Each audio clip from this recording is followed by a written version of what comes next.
북한이 ICBM급 미사일을 발사한 이후 한반도 긴장이 갈수록 고조되고 있습니다. 어제부터 한반도 상공에선 사상 최대 규모의 한미연합 공중훈련이 실시되고 있습니다. 자, 이런 가운데 미국 일각에선 선제 타격론 등 대북 강경론이 다시 고개를 들고 있습니다. 이 시간 문성묵 한국국가전략연구원 통일전략센터장, 차두현 아산정책연구원 개건연구위원 두 분 모시고 자세한 이야기 나눠보도록 하겠습니다. 안녕하십니까? 네, 안녕하십니까? 네, 안녕하십니까? 자, 어제부터 이제 사상 최대의 규모라고 하죠. 한미연합 공중훈련이 지금 실시되고 있습니다. 230대 정도인가요? 네, 그렇죠. 전투기. 그리고 스텔스 기간 24대 네. 그렇게 와 있습니다. 북한이 과연 어떤 생각을 할지 궁금한데 일단 이번 훈련과 관련해서 미국이 이건 직접 북한의 도발에 어떤 대응하기 위한 그런 훈련은 아니다. 상시적 훈련이고 예정돼 있던 훈련이다. 이렇게 이야기를 했거든요. 이건 어떤 의도에서 이런 얘기를 한 걸 보십니까? 네, 그렇죠. 이제 말씀하신 대로 일각에서 미국의 선제 타격 가능성이라든지 또 한반도의 위기 상황이 고조된다라는 일각의 그런 평가들이 있는데 이제 미국으로서는 이번에 연습이 이번에 북한이 화성 15형 미사일을 쏘았기 때문에 거기에 대한 대응 차원에서의 무력 시위라기보다는 원래 연례적으로 실시하는 그런 한미 연합 공군 훈련이거든요. 그래서 이번에 훈련의 명칭도 비질런트 에이스 2017입니다. 연례적으로 매년 해오던 훈련이고 시기가 이변이었는데 이번 훈련 직전에 북한이 도발을 한 거예요. 그러다 보니까 마치 북한의 도발을 대응하기 위해서 하는 것 같이 새로 만든 훈련인 것 같이 이렇게 보여줄 수는 있으나 그런데 이렇게 공개적으로 어떤 전투기가 와 있다는 것도 저희들 잘 몰랐거든요. 사실은. 그렇죠. 아마 그러니까 이제 미국으로서는 이것이 북한의 미사일에 도발하기 위해서 새롭게 만든 훈련은 아니다. 그러나 북한의 핵미사일 위협이 높아지고 고도화되기 때문에 한미 연합으로 거기에 대한 대응 능력, 다시 말하면 주요 이 기지를 타격하는 훈련이라든지 해상이나 공중의 침투를 대비하는 훈련이라든지 한미가 전술적 능력, 운영 능력, 상호 운영성을 높이는 그런 훈련의 필요성이 그만큼 더 많아졌기 때문에 역시 말은 직접 대응은 아니라고 하지만 북한의 핵미사일 위협을 억제하고 필요시 응징할 수 있는 그런 역량을 갖추기 위한 훈련이라고 하는 점에서는 북한의 핵미사일과 무관하다고 말할 수는 없겠지요. 일각에서는 이 개전 초기 사흘 안에 제공권을 장악하기 위한 훈련 아닌가 이런 지적도 있던데 그 부분은 어떻게 보세요? 네, 전반적으로 이 한미 연합 훈련이라는 목적 자체가요. 가상의 적, 지금은 북한이죠.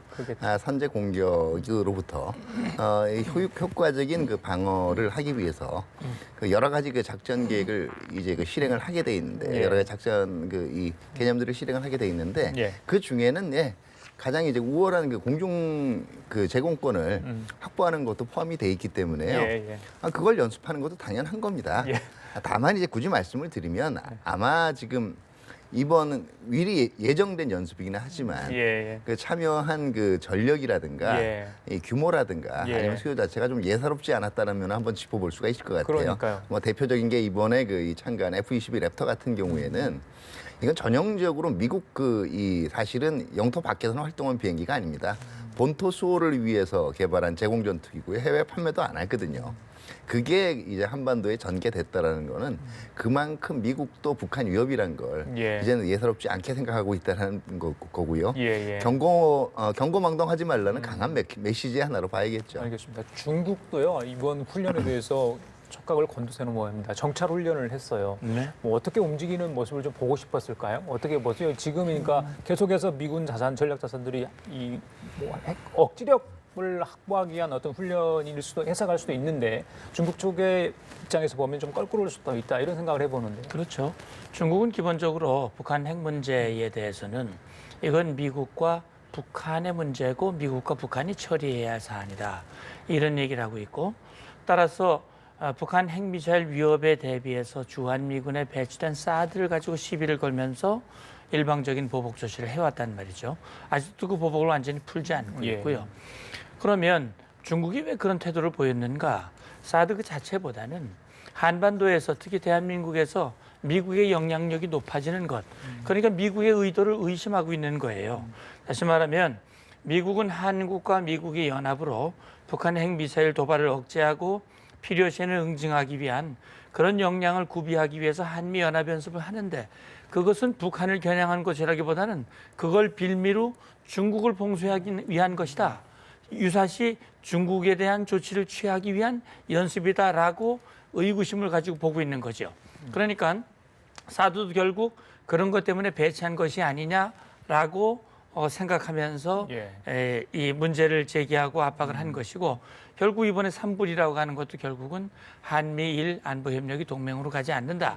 뭐 이런 얘기를 한 거란 말이죠. 그렇죠. 그러니까 이번에 최근에 보면 북한 핵미사일 위협이 높아지면서 이 미국의 B-1B 폭격기가 전개하고 항모전대 그 세 개 이 항모전단이 전개를 해서 한미연합연습을 하고 또 이번에 공중훈련을 하고 중국으로서는 예사롭지 않게 생각이 되고 결국 맞불 훈련을 한 것은 한미가 어떤 훈련을 하고 어떤 형태로 전개가 되고 있고 하는 것에 대한 자기들 어떤 맞대응 차원이라고 봐야 되겠죠. 알겠습니다. 북한이 지난번에 화성 15형 탄도미사일을 발사한 이후 어떤 추가 도발을 할지에 대해서 많은 분들이 이제 궁금해하고요. 이제 우리 군도 예의주시를 하고 있는 것 같아요. SLBM 이야기도 사실 나오지 않았습니까? 그렇죠. 산팔로스 쪽에서.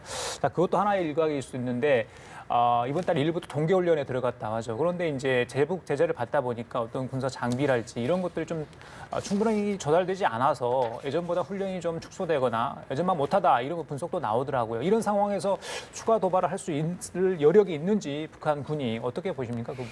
예, 북한은 언제라도 추가 도발할 수 있다고 하는 전제하에 우리가 대비를 해야 됩니다. 물론 이번에 북한이 화성 15형을 발사하고 이제 자기들은 핵 무력을 완성했고 로켓 강국의 위협을 달성했다. 또 김정은이 직접 나서서 11월에 대사변이다. 그렇게 얘기를 하니까 일각에서는 북한이 이제 핵무력을 완성했으니 더 이상 개발할 게 없을 것이다. 뭐 핵실험이든 추가 미사일 발사든 아마 당분간은 자제하면서 뭔가 대화를 모색할 것이다라는 일각의 기대 섞인 전망을 하지만 제가 볼 때는 말은 핵무력 완성이라고 얘기를 하고 있지만 이번에 화성 15형이라고 하는 것이 명백히 미국 본토를 직접 타격할 수 있는 ICBM의 완성이라고 보지는 않거든요. 여러 가지 넘어야 할 단계들이 있기 때문에 북한은 그런 단계를 밟아서 완성할 때까지 계속 도발할 것이다.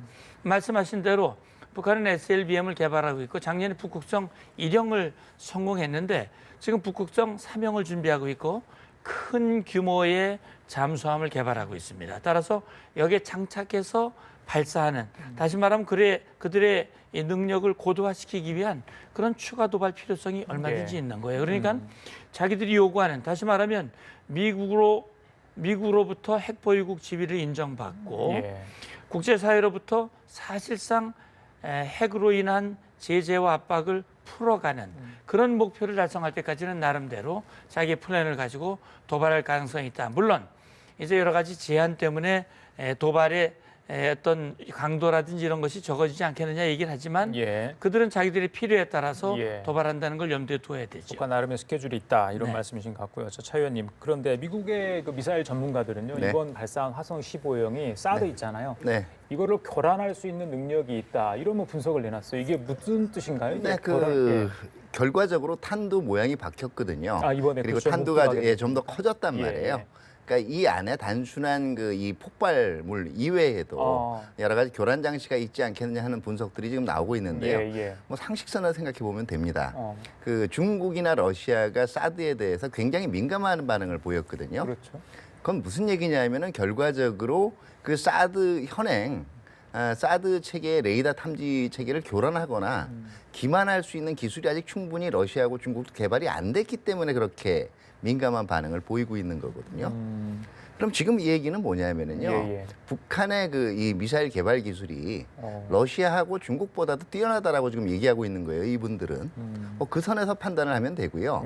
두 번째는 일단은 대부분 이제 엔지니어 쪽에서 얘기를 하고 있는 거는 전반적인 기술 발달사라든가 재반 안보 상황 이걸 종합적으로 따지기보다는 그냥 미사일의 모양이라든가 스펙만 중심으로 따지게 돼 있고요. 그러다 보니까 되도록이면 위협의 최대치 중심으로 이제 가정을 하는 거죠. 최악의 시나리오.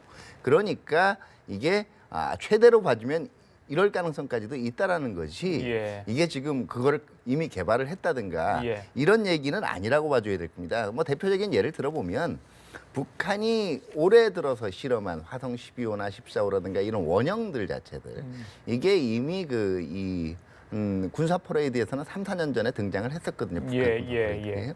그게 가짜니 예, 진짜 이 뭐 이런 평가를 얘기 내리는 있었죠. 분들이 이미 그때 기술적으로 완성이 됐다라고 얘기들을 했었어요. 그래요. 알겠습니다. 자, 그런데 이런 가운데 오늘요. 펠트먼 유엔 정무 담당 사무차장입니다. 유엔에서 굉장히 고위급 인사죠. 북한을 방북했습니다. 이미 아마 이 시간에 들어갔을 것 같아요.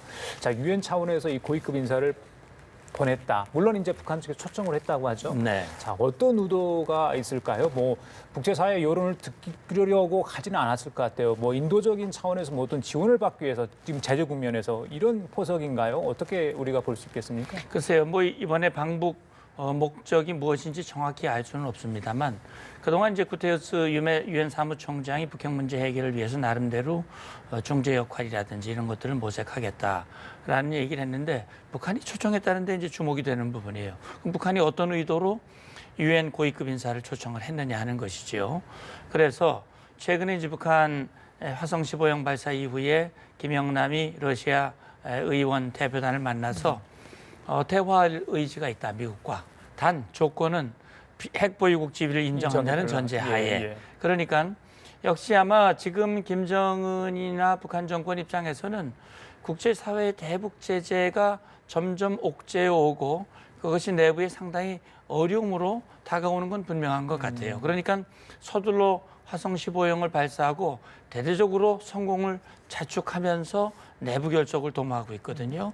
그리고 북한 주민들에게 이제 고난을 극복해야 된다고 강조하고 있고 그래서 유엔 대표를 만나서 앞으로 자기들이 뭔가 채택할 수 있는 뭔가 가능성 그런 것들을 염두에 두기 위한 어떤 국제사회 움직인 입장 그런 것들을 파악하기 위한 의도 있을 수도 있고 어쨌든 뭔가 떠보기 위한 그런 의도일 가능성이 있는데 일단 또 좀 지켜봐야 될 것 같습니다. 뭐 중재의 역할을 해줄 수 있을지 결과물을 들고 나올 수 있을지 좀 지켜보도록 하겠습니다. 자, 지금까지 문성묵 한국국가전략연구원 통일전략센터장 차두현 아산정책연구원 개건연구위원이었습니다. 말씀 감사합니다. 네. 감사합니다. 네.